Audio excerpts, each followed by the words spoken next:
ನಮಸ್ತೆ ಕನ್ನಡಿಗರೇ, ನಾನು ನಿಮ್ಮ ಮೈಸೂರು ಲೋಕೇಶ್. ಊಟಿ ನೈಟಲ್ಲಿ ಹೇಗಿರುತ್ತೆ ಅಂತ ತೋರಿಸ್ತಾ ಇದ್ದೀನಿ, ಹಾಗೆ ನೋಡ್ಕೊಳ್ಳಿ.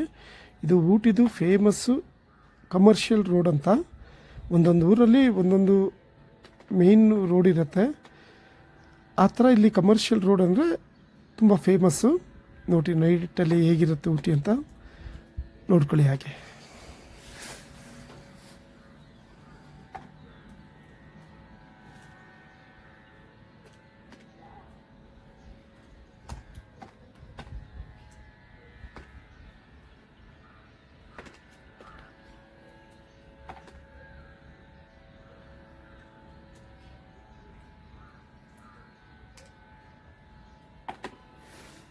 ಈ ರೋಡಲ್ಲಿ ದೊಡ್ಡ ದೊಡ್ಡ ಮೇನ್ ಅಂಗಡಿಗಳಿರ್ತವೆ. ಬಟ್ಟೆದ ಇರ್ಬೋದು, ಚಿನ್ನಕ್ಕೆ ಸಂಬಂಧಪಟ್ಟಿರ್ಬೋದು, ಹೋಟ್ಲು ಇರ್ಬೋದು.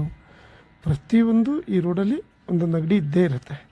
ಪ್ರತಿಯೊಂದು ಪದಾರ್ಥದ ಅಂಗಡಿ ಇರುತ್ತೆ. ಇದು ನೋಡಿ ಗಿಫ್ಟ್ ಐಟಮ್ದು ತುಂಬ ಫೇಮಸ್ ಇಲ್ಲಿ. ವುಡನ್ನು, ಬ್ರಾಸು ಆ ಥರ ತುಂಬ ಫೇಮಸ್ ಇಲ್ಲಿ ಗಿಫ್ಟ್ ಐಟಮು.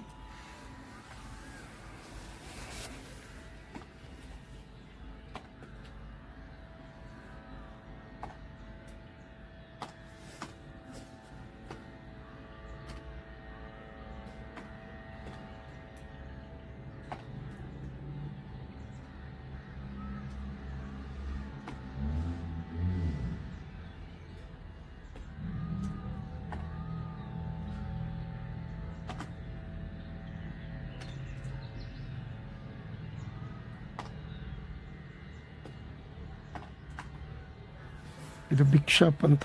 ಇದು ತುಂಬ ಫೇಮಸ್ ಇಲ್ಲಿ. ಪ್ರತಿಯೊಂದು ಪದಾರ್ಥನೂ ಗಿಫ್ಟ್ ಐಟಮು ಇಲ್ಲಿ ಸಿಗತ್ತೆ. ಆಮೇಲೆ ನಿಮ್ಮೂರಲ್ಲಿ ನೋಡಿರ್ತೀರ ಸೂಪರ್ ಮಾರ್ಕೆಟು, ಅದರೊಳಗಡೆ ಹೋದ್ರೆಲ್ಲ ಪ್ರೈವೇಟಲ್ಲಿ ಮಾಡಿರ್ತಾರೆ. ಹೋದರೆ ಏನು ಬೇಕಾದ್ರೂ ಸಿಗುತ್ತೆ ಅಂತ. ಇದು ಗೌರ್ಮೆಂಟಿದು ಸೂಪರ್ ಮಾರ್ಕೆಟ್. ನೋಡಿ ಹೇಗಿದೆ, ನೋಡಿದ್ರೇ ಗೊತ್ತಾಗುತ್ತೆ ಗೌರ್ಮೆಂಟ್ ಅಂದರೆ ಯಾವ ಥರ ಇರುತ್ತೆ ಅಂತ ಗೊತ್ತಾಗ್ಬಿಡುತ್ತೆ. ನೋಡಿ ಇಲ್ಲಿ ಪದಾರ್ಥಗಳಿದೆ, ಅವರೇ ಸೆಲ್ಫ್ ಸರ್ವಿಸ್ ತಗೋಬೋದು. ಗೌರ್ಮೆಂಟ್ದು ಸೂಪರ್ ಮಾರ್ಕೆಟ್, ಊಟಿಲಿರೋ ಗೌರ್ಮೆಂಟ್ ಸೂಪರ್ ಮಾರ್ಕೆಟ್. ಆಮೇಲೆ ಇದು ನೋಡಿ ಊಟಿಯಲ್ಲಿ ಕಮರ್ಷಿಯಲ್ ರೋಡಲ್ಲಿ ಫೇಮಸ್ಸು.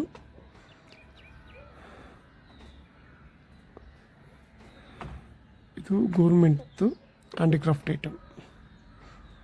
ಗೌರ್ಮೆಂಟ್ ಅಂತಟಿ ಕೇರಳ ಸೆಂಟರ್. ಇದು ನೋಡಿ ಆದ್ಯಾರ ಭವನ ಇದೆಯಲ್ಲ, ಅದು ಇಲ್ಲಿ ತುಂಬ ಫೇಮಸ್ಸು. ವೆಜ್ಜಿಗೆ ತುಂಬ ಫೇಮಸ್ಸು. ವೆಜ್ ಊಟಗಳು ಟೂರಿಸ್ಟರಿಗೆ ಅಚ್ಚುಮೆಚ್ಚಿನ ಸ್ಥಳ ಅದು ಆದ್ಯಾರ ಆನಂದ್ ಭವನ. ಎಲ್ಲ ಊರಲ್ಲೂ ಇದೆ, ಈಗ ಮೈಸೂರಲ್ಲೂ ಮಾಡಿದ್ದಾರೆ, ಬೇರೆ ಬೇರೆ ಊರಲ್ಲೂ ಮಾಡ್ತಾಯಿದ್ದಾರೆ.